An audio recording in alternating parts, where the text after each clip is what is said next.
My name is Darren McCabe, and for 9 years I was the silent engine behind Triana Corp's meteoric growth. I wasn't a flashy executive. I didn't play office politics or chase headlines. I made deals, real ones. My portfolio accounted for 40% of Triana's total revenue, $12 million out of $30 million. But that didn't stop Brian Ellsworth, the freshly imported VP of Sales, from firing me under the pretense of underperformance. He slid the papers across the table like he was doing me a favor. "We need hungry talent who can meet higher targets," he said with a straight face, ignoring the fact that my accounts were their only reason the company hadn't tanked during the last recession. I didn't fight, didn't beg. I smiled. "Thanks for the opportunity," I said, shaking his hand with the same calm I'd use at a client dinner. Because he had no idea what he'd just triggered.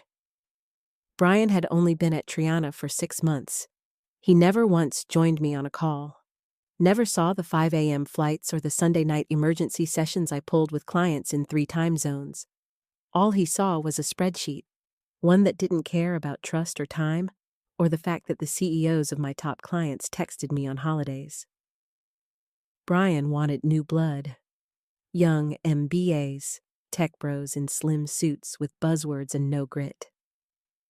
He didn't know I'd already seen the writing on the wall. 3 weeks ago, my desk got moved during renovations. My name vanished from leadership invites. It serviced my laptop while I was at lunch. None of it was a surprise. I'd seen executives play this game before, but this time, they were playing it with the wrong person. I packed my things into one cardboard box. A few photos, a painted mug from my daughter, and a slim folder of client contact sheets I kept privately. Not to subvert the company, but because I never fully trusted they understood the value of relationships the way I did. Valerie from accounting saw me in the hallway. "Moving offices?" Something like that. In the elevator, I stood next to Everett Stanton, Triana's CEO. He nodded at me absently, didn't ask questions, didn't know his company had just lost $12 million, and the only man capable of holding it. When I got home, I poured 2 fingers of bourbon and opened my laptop. Triana's contract system was airtight, but my employment contract wasn't. The non-compete clause only applied if I left voluntarily. I'd been fired, which meant I was free. Free to take calls, free to move, free to let the dominoes fall. That night, I made 3 calls. Not to burn bridges, but to inform the people who trusted me that I was no longer at Triana. Travis Hendris, CEO of Lockhart Manufacturing. James Henderson from Henderson Group. Peter Carlton of Carlton Industries. They didn't react with sympathy. They reacted with disbelief. "You built our systems. You're the only reason we stuck with Triana. Who's handling our renewal now?" I didn't pitch. I didn't need to. "I don't know," I told them honestly. "Just wanted you to hear it from me." Then I let silence work its magic. By Monday morning, my phone hadn't stopped buzzing. 3 of my biggest accounts, Lockhart, Henderson Group, and Carlton Industries, had all contacted Triana, not to ask about their next contracts, to terminate them, politely, legally, but decisively. Each cited the same reason: breakdown in trusted leadership. Brian must have thought it was a coincidence, until 6 more accounts followed. Within 48 hours, nearly 80% of my portfolio had filed cancellation notices or held off on renewals. That wasn't just a revenue dip. That was a hemorrhage. Triana's stock, what little private valuation it had, took a quiet nosedive. And I wasn't even in the building anymore. Let me back up.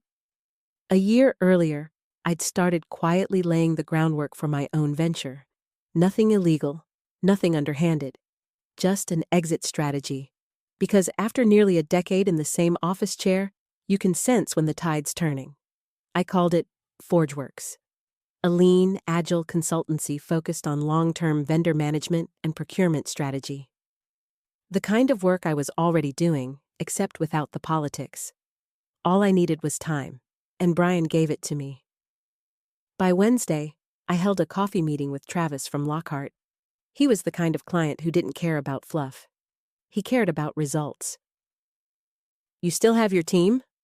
he asked. "Not officially," I said. "But I've been in touch with two of the best analysts from Triana. And Valerie from accounting is considering new options." He smiled. "We're not waiting for Triana to replace you. You get us your paperwork, and we'll transfer the account by next week." I hadn't even formed an LLC yet, but I would that night. Meanwhile, inside Triana, panic had begun. I know this because of Lenny, our former internal IT lead, who still had friends on the inside. "Dude," he said over the phone, barely whispering like it mattered. "They're pulling files from your archived emails, trying to reconstruct client histories. The CRM's a mess." Of course it was. I wasn't irreplaceable because I was some genius. I was irreplaceable because I cared, because I followed up, took handwritten notes, knew when a client's kid was graduating, sent birthday cards. No CRM could replicate that, and now they were scrambling. Brian sent me an email the next morning. "Darren, we regret the circumstances surrounding your departure. Would you consider consulting temporarily to assist with client transition?" Of course, this would be compensated accordingly. I didn't reply. Instead, I updated my LinkedIn. Founder, ForgeWorks Consulting. Building trust where corporations forgot it mattered. Within the hour, I had 3 new messages in my inbox, and one of them was from a company Triana had pitched for years, but never landed. Now they were reaching out to me. That afternoon, I met with Valerie from accounting. We sat in a diner 2 blocks from the office she used to work in. "They're pushing 90-day delays on vendor payments," she said, "trying to recoup losses from the cancellations." "That'll kill their supplier trust." "I know, it already is. Want out?" She nodded, so I made her an offer. "Come on as CFO at ForgeWorks. Small salary to start, equity over time." She didn't hesitate. "Let's make it happen." By Friday, ForgeWorks had 3 contracts signed and 6 more in the pipeline. Triana? They'd lost $6 million in active revenue and were projecting $10 million in losses for Q4. Brian had no idea that the real loss wasn't just in numbers. It was in relationships. And relationships, once broken, don't return quietly. Week 3 after my firing, ForgeWorks wasn't just surviving. It was thriving. We operated from a small co-working loft in Midtown, nothing fancy, just whiteboards, coffee, and resolve. Valerie set up our vendor audit framework. Luis, a former logistics lead from Triana who I'd quietly mentored years ago, came on board too. And together, we did what Triana never could. We built a real partnership model, not a transaction engine. Each client that signed with us didn't just leave Triana. They brought their supplier networks too. That's what Brian never understood. Business is like scaffolding. You remove a single beam, me, and the whole side collapses. By the end of the month, ForgeWorks had locked in $8.7 million in new contracts. And Triana? They were bleeding. Internal emails, leaked by a sympathetic ex-colleague, told the story. Client attrition continues. Our Q2 pipeline is effectively 0. We may need to reduce headcount immediately. Who authorized Darren's termination without a backup plan? I forwarded that last one to my team. Just the quote, no context. Luis replied with a single emoji. Then came the investor call. Triana's quarterly update, one I used to help prepare, was now live-streamed to disappointed board members. I watched from my office, sipping coffee while Brian fumbled through excuses. He blamed market disruptions. unexpected turnover, and macro pressures. He never said my name, but I was the ghost in every sentence. One of Triana's former clients, Richland Freight, scheduled a meeting with ForgeWorks that same week. During the call, their director asked me plainly, "Why didn't Triana protect you?" I smiled. They were chasing innovation on paper. Forgot where the real innovation came from. He nodded slowly. "Let's move forward. We'll reallocate everything from Triana to you." Contract value, $2.1 million. Signed on the spot. Meanwhile, back at Triana, word got out. Brian was under internal review. 2 of his hires had already jumped ship. The executive team was reshuffling. They were looking for a scapegoat. And since Brian couldn't blame me anymore, he turned to his assistant, then a junior manager. But the damage was irreversible. No reorg could rebuild the bridges he burned. One morning, I got a message from Everett Stanton, the same CEO who barely looked at me in the elevator the day I was fired. "Darren, I think we need to talk. The board is reconsidering some things. Would you be open to a conversation?" I stared at the message for a long time. Then I replied, "Let me check my calendar." Should I bring my team? No answer. They weren't just losing clients. They were losing control. By month's end, Triana was down 40% in annual revenue. ForgeWorks had replaced every account I once managed and grown past them. This wasn't revenge. It was justice. The kind they never saw coming. 2 days after Everett's message, I received a formal email from Triana's board chair. Attached was a meeting invite and a 1-page summary labeled Strategic Realignment Proposal. In short, they wanted me back. But not as a consultant, as a partner. They offered me a senior executive role, board voting rights, and a signing bonus. The offer was padded with phrases like critical thought leadership and instrumental value. Suddenly, I was a visionary again. I read it 3 times. Then laughed once, quietly, because everything in that email meant nothing to me anymore. They didn't miss me. They missed the money I brought in, and they were too late. Still, I accepted the meeting, not out of pride, out of closure. When I entered the same boardroom where I was fired, I noticed everything was different, tense, tight, cautious. Everett stood to shake my hand. Brian didn't show up. Not surprising. He'd been reassigned last week. "We made a mistake," Everett began, his voice soft.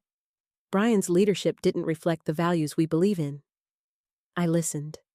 I let them talk about vision, synergy, rebuilding. Then I placed a file on the table. It was ForgeWorks' current client list, every company I'd personally managed under Triana. Every dollar that had followed me out the door. "This," I said, tapping the file, "is what you lost. Not because you made a mistake firing me, but because you never understood what I built." Everett's face fell. The room went still. "I didn't come here to make a deal," I continued. "I came to say thank you. You gave me the best career opportunity of my life." One of the board members looked up. "By firing you?" "No," I said. "By underestimating me." As I walked out of that building for the last time, I didn't feel anger. I felt light, free. They'd created ForgeWorks with their arrogance, and now they were forced to watch it rise. The next quarter, ForgeWorks was featured in Modern Business magazine as one of the fastest-growing niche consultancies in the region. We moved out of the co-working space into a clean, glass-walled office downtown. Nothing massive, just enough to say, "We're here, and we're not going anywhere." Valerie hired 2 analysts. Luis brought in a junior dev to automate our metrics tracking. I onboarded a new partner, someone I'd mentored years ago who'd just left a toxic firm himself. We didn't just rebuild, we multiplied. Then one night, I got a message on LinkedIn from Brian. Congrats on the success. Hope we can cross paths again someday. I didn't reply. Sometimes silence is the only answer they deserve. 6 months after I was fired, I stood in the center of ForgeWorks' new headquarters, a 3,000 square foot space overlooking the river. Sleek glass walls, open-air design, small team buzz. It was everything I'd never had at Triana, and everything I never knew I needed. We weren't massive, but we were unshakable. Our client roster had grown to 22 companies, with retention rates close to 100%. Why? Because we didn't scale fast. We scaled smart. Each client had a direct line to someone who remembered their kids' names, their preferred invoicing format, or the coffee they drank during meetings. That's what Triana never understood. It wasn't about tech stacks or profit margins. It was about people. ForgeWorks hit $14.3 million in annual revenue by the end of our first fiscal year, and we didn't spend a cent on marketing. Word of mouth, powered by every bridge Triana had tried to burn, carried us forward. Valerie had taken over as CFO completely. Luis ran ops. My role had shifted from rainmaker to mentor, coaching, guiding, building. Exactly what I'd always wanted to do, but never could before. Then came the news. Triana had been acquired, not by a rival, by a private equity firm known for asset stripping. They'd lost over 50% of their client base. The acquisition was a mercy kill. The brand would remain, but only in name. Everett quietly resigned. Brian was never heard from again. I didn't gloat. I didn't post. But I kept the final investor report, where the loss of legacy client relationships and key account personnel was listed as the top reason for decline. They didn't say my name. They didn't have to. A year to the day after I was fired, our team gathered on the rooftop to celebrate. No champagne, just pizza, cold beer, laughter. Valerie raised a toast to being the people they never saw coming. Luis added, and to never being called underperformers again. I just smiled, because in the end, it wasn't about revenge. It was about reclaiming power, not through rage, but through results, through calm, quiet excellence. I still have the termination letter, framed, not to remember the pain, but to remember the day I was set free.